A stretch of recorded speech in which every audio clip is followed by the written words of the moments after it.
Hello दोस्तों, स्वागत है आपके अपने चैनल जेम स्टडिंग पर। आज की इस वीडियो में हम बात करेंगे BA programme 6 semester GE Hindi cinema और उसका अध्ययन। इसमें आपका एक टॉपिक लगा है मुगले आज़म। तो आज की इस वीडियो में हम बेसिकली मुगले आज़म के ऊपर बात करेंगे। ठीक है, इसके निर्माता कौन थे, इसके मुख्य कलाकार कौन थे और ये फिल्म की जो कहानी थी वो क्या थी। ठीक है, और किस प्रकार से ये फिल्म इतनी ज़्यादा लोकप्रिय हुई और कैसे ये फिल्म सफलता के मानदंड को तय। इस फिल्म के में निर्देशक की बात आसिफ थे, निर्माता भी इसके के आसिफ थे और इसके जो लेखक थे वो थे अमन कमाल अमरोही, के आसिफ, वजाहत मिर्ज़ा और एहसान रिजवी।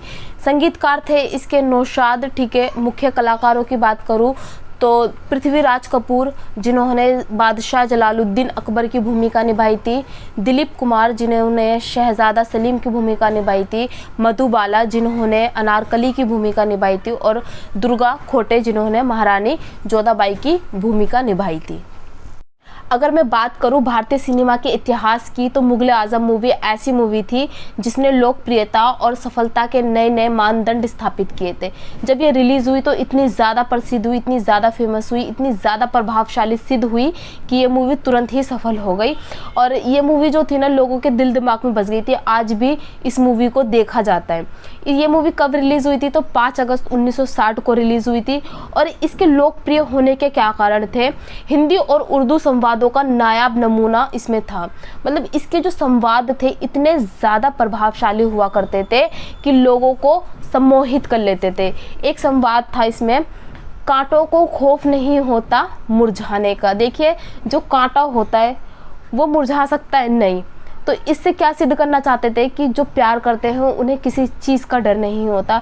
एक बार अकबर अनारकली को क्या कहता है, ले जाओ अपने दरबारी जो सेना होते हैं उनसे कहता है ले जाओ इस खूबसूरत बला को यहाँ से।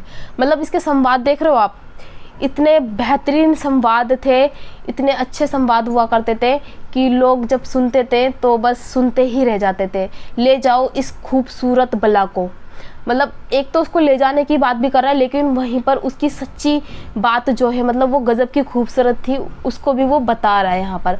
तो इसके जो संवाद थे ना, संवाद के कारण ये फिल्म बहुत ज़्यादा चर्चित हुई, पूरे विश्व में ये चर्चा का विषय बनी। ठीक है, और इस फिल्म के जो दृश्य थे, दृश्यों को दिखाने के लिए जो निर्देशक थे ना उन्होंने काफ़ी मेहनत की, बहुत ज़्यादा मेहनत की। इस फिल्म के लोकप्रिय होने का एक कारण और है इसके भव्य सेट और शानदार गीत। मतलब इतने सुंदर सुंदर सेट बनाए जाते थे, है ना, जो मोतियों से सजे हुए हैं, पूरा घर एकदम सजा हुआ है। ठीक है, और क्या कुर्सी एकदम पूरी सजी जड़ी कड़ी हुई है। ठीक है, और इसमें जो फिल्म में गीत गाए गए थे वो काफ़ी सुंदर गीत थे। ठीक है, सीधा दिल को छूते थे, जिसके कारण ये फिल्म क्या हुई, सफल हो पाई और लोकप्रिय बनी। अब हम बात करते हैं फिल्म की कहानी की।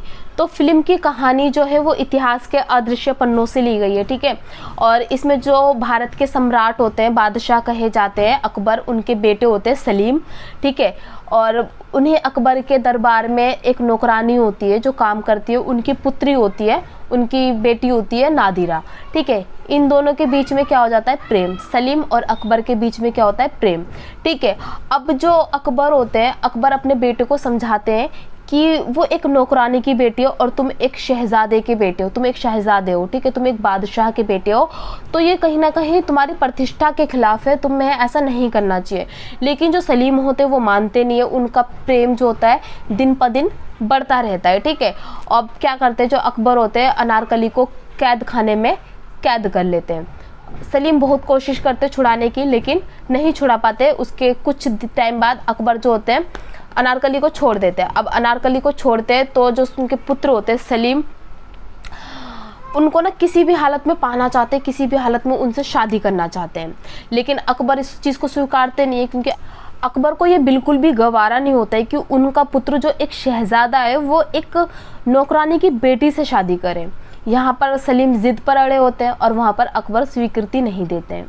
तो क्या होता है, सलीम जो होते हैं वो अपने पिता के खिलाफ बगावत कर देते हैं।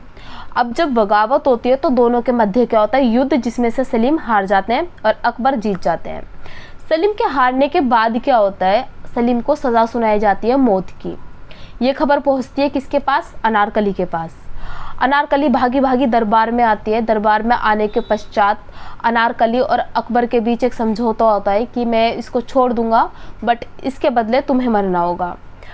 तो अनारकली स्वीकार लेती है इस चीज़ को और अकबर उनको देते हैं एक बेहोशी का पंख, जिसे वो अपने हिजाब में छुपा कर लेके जाती है और सलीम को सुंघाती देती है और सलीम हो जाते हैं बेहोश। अब अकबर क्या करते हैं, अनारकली को चुनवा देते हैं दीवार के पीछे। ये खबर पहुंचती है किसके पास, सलीम के पास। अब सलीम को तो यही लगता है कि अनारकली मर गई, बट क्या होता है, बचपन में एक किस्सा हुआ होता है जिसमें जो अनारकली की माँ होती है वो शहजादे सलीम की जान बचाती है। तो वहाँ पर एक अंगूठी देकर अकबर एक अंगूठी देकर इसकी माँ को क्या बोलते हैं, ये अंगूठी लो तुम, और तुम्हें कभी भी किसी भी चीज़ की ज़रूरत हो तुम मुझसे मांग सकती हो, मेरी तरफ से ये तुम्हें एक इनाम है। तो वहाँ पर जब अनारकली को दीवार के पीछे चुनवाया जाता है तो उसकी माँ आती है, वो अंगूठी दिखाती है अकबर को और बोलती है कि आपने ये मुझे अंगूठी दी थी और आपने कहा था कि एक बार जो तुम कुछ भी मांगोगी तो मैं पूरा करूँगा, तो मैं अपनी बेटी की जीवन मांगती हूँ। अकबर उस टाइम पे मना कर देती कि मैंने ऐसा कुछ नहीं कहा, लेकिन बाद में पीछे के दरबार से उन दोनों को छोड़ देते हैं और बोलते हैं कि आप दोनों यहाँ पर कभी मत दिखना। तो यहाँ पर हो जाती है स्टोरी ख़त्म। इस फिल्म के अंदर के आसिफ ने पिता और पुत्र के बीच प्रेम से पनपे संघर्ष को बड़ी ही जीवंतता और मार्मिकता के साथ दर्शाया है। जिस दौर में ये फिल्म बनी उस दौर में स्त्री का खुलेआम प्रेम करना गुनाह माना जाता था, लेकिन इस फिल्म के अंदर आसिफ ने दिखाया कि एक स्त्री कैसे अपने प्रेम को सबके सामने स्वीकार करती है, खासकर इस गाने के माध्यम से। जब प्यार किया तो डरना क्या, चुप चुप आहे भरना क्या। ठीक है, और ये जो गाना है, इस गाने को और दृश्य को एक साथ समायोजन करने में 2 साल का समय लगा। मतलब अगर कोई गीत गाया जा रहा है उस गीत को किसी दृश्य के साथ जोड़ा जा रहा है, इस चीज़ को जोड़ने में लगभग 2 साल लगे। इस फिल्म के कुछ और चर्चित गाने हैं जैसे मोहे पनघट पर, नंदलाल छोड़ गयो रे, ए मोहब्बत जिंदाबाद, मोहब्बत की झूठी कहानी पे रोए।